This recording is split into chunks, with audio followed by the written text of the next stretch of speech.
Hey, what's going on, everybody? Welcome back to Shamgar's Music Sanctuary. Angel here. Today I'm gonna enter a little contest. This contest was held by a YouTuber called Middle Life Crisis Rants. It was for a push for 100 subs.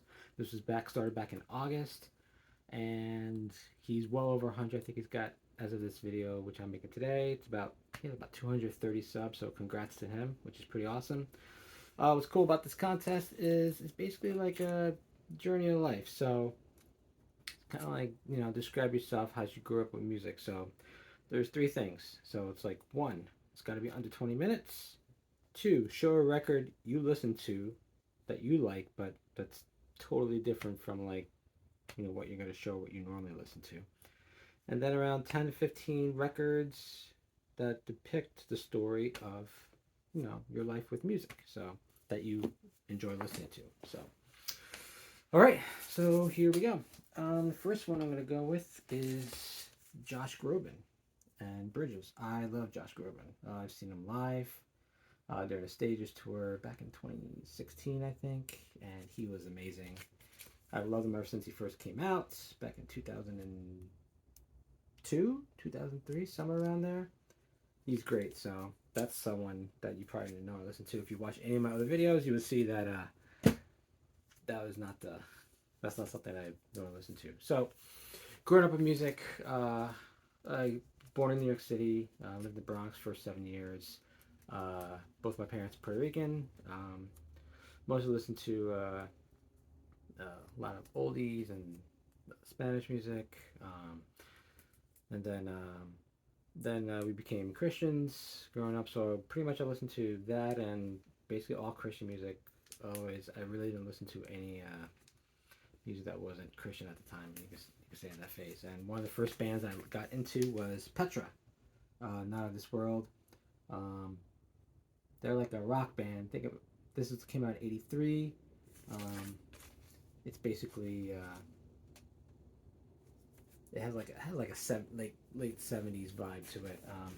I love Petra. What's cool about it, as you can see, it's like the guitar ship. They had really cool covers like that back in the day. Interesting fact, so back in the day, riding my school bus, I would just play, I had the cassette of it at the time. I would play that cassette on my little tape player, and some people actually dug it, so which was pretty cool. Something else I listened to, disco. Yes, I like some disco, especially Donna Summers.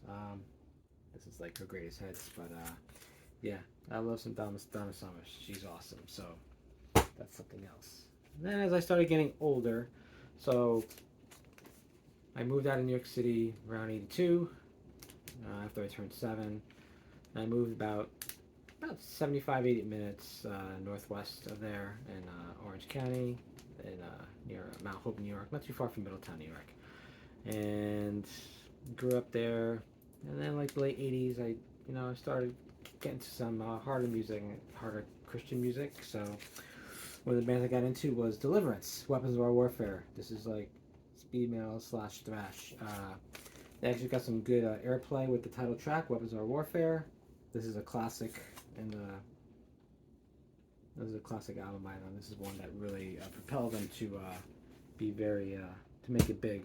And actually, like I said, Weapons of Warfare, their video was on Headbangers Ball in 1990, 1991, somewhere around there. So the other band I got into later on, my musical tastes have now started getting heavier and heavier, and not listen to as much Petra, listen to Deliverance, heavier stuff, and I got into Vengeance. This is Human Sacrifice. This album originally came out in 1988, but I didn't get into it until like around '91. And I love this album. This is raw thrash, and this is like one of the earliest thrash bands ever had that had a Christian message. So, Vengeance, Human Sacrifice, and continuing along those lines, I got into more heavy music. So, Vengeance, Deliverance. Another one that I loved was Tourniquet. This is their debut album called Stop the Bleeding. This came out originally in 1990.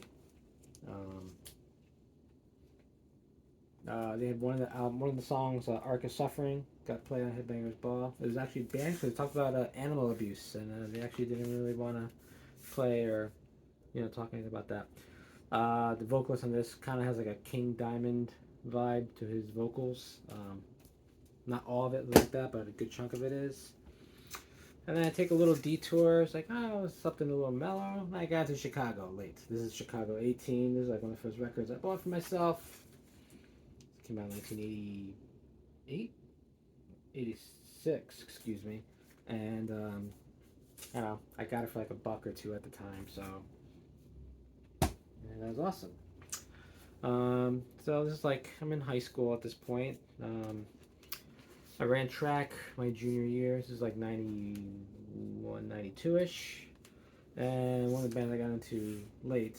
So this is like Genesis, Invisible Touch. This is like this is a very poppy album. Nothing like the old Genesis with Peter Gabriel. And then once Phil Collins took over in vocals, they still have the prog feel, but then they started changing and very poppy now. But I play this CD. Had a CD player. I played this CD out, over and over again, and I loved it. So, and in the meantime, I'm still going through and discovering like other bands that I like listening to that weren't, Christian bands or whatever, and that's all my friends started introducing me to different bands. Sounds like, oh, that sounds cool. So another one I really enjoyed was Whitesnake. This is the 1987 subtitled. This is the one I love. Obviously covers Dale, but John Sykes on guitar. He just shreds it up really good. So there you go. Yeah, Whitesnake. So I get to like around my senior year of high school, it was like 92. And then I'm still getting to the very heavy music, and I get into some death metal with Mortification. This is their second album, Squirrels in the Megaloth. This is Blast Beats Galore. This is their heaviest. A lot of people consider it their classic album, their best album. I mean, this is probably like my favorite Mortification album, but I like a lot of them, and they kind of change their style throughout.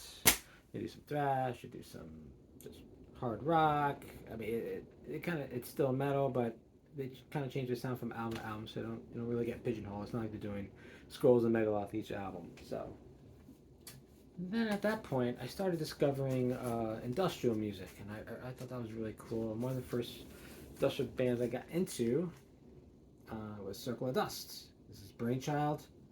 So originally, this album, the band was originally called Brainchild, and it was called Mind Warp. And then the person, Clayton, he decided to just put it under the Circle of Dust moniker. This was re-released this year. It came out on vinyl. It was re-released on CD in 2016. It's on his imprint on Fixed. Really cool. A lot of cool samples, like samples from like RoboCop.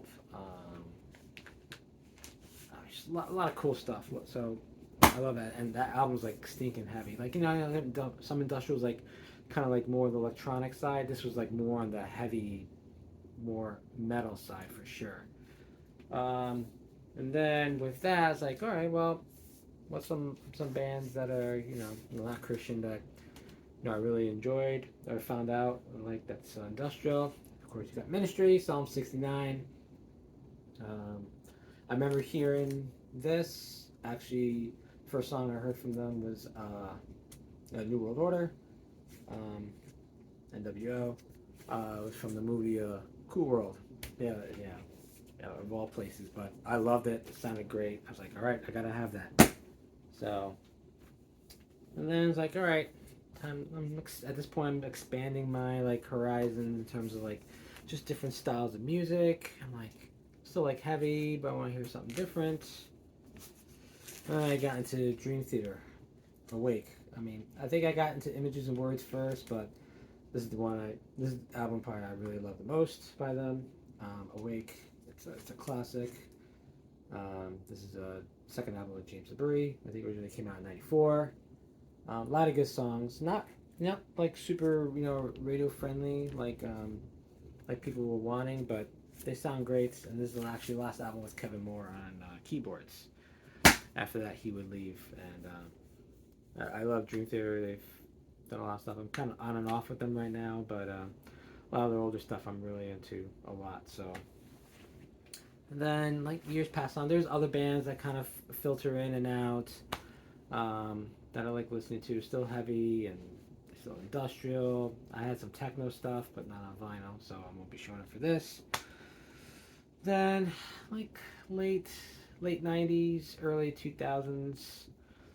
My younger brother, he's actually into some different bands, some bands I'm not really listening to, but then I got into, and one of them I got into was Radiohead. This one is OK Computer. This is like their classic. Um, this is one that they really changed their sounds. I mean, you had the first one, which was like Pablo Honey. Then you had the Bends. Bends was a really step up from Pablo Honey. And then OK Computer really changed everything. Can't pigeonhole Radiohead. They kind of have like their own sound. So, you know, a lot of cool songs on here. I love Paranoid Android. I love Exit Music for a Film, which is really cool. Just a lot of good songs on here. So you know, Radiohead, OK Computer. And then I get into probably like around 2004. This is when Sirius Radio first came out, and I was really digging a lot of the music because there's so much music. So I remember listening to one of the metal channels. I don't remember what it's called. I'm sure it's still there, but I remember hearing this band called Opeth. I was like, wow, that's cool. And the first song I heard by them was When, I think, off their second album. So that was really cool. And I started reading some reviews of their music, and everyone keeps talking about like, oh, you gotta listen to this one album, which is what I got into, which is Opeth Blackwater Park. This album is perfect. Opeth sounds like Opeth, like progressive. They got death metal growls here. Michael Ackerfeld, his own vocals, the drums, guitars, and then the production is amazing on this. Stephen Wilson from Porcupine Tree produced it. This is the first time I think they work with him, and this is amazing. This is still my favorite Opeth album. The era. Opeth has kind of like changed their sound. They don't do the death growl vocals. They haven't done that for probably 14 years or so. It's been a while now, so, but very cool. And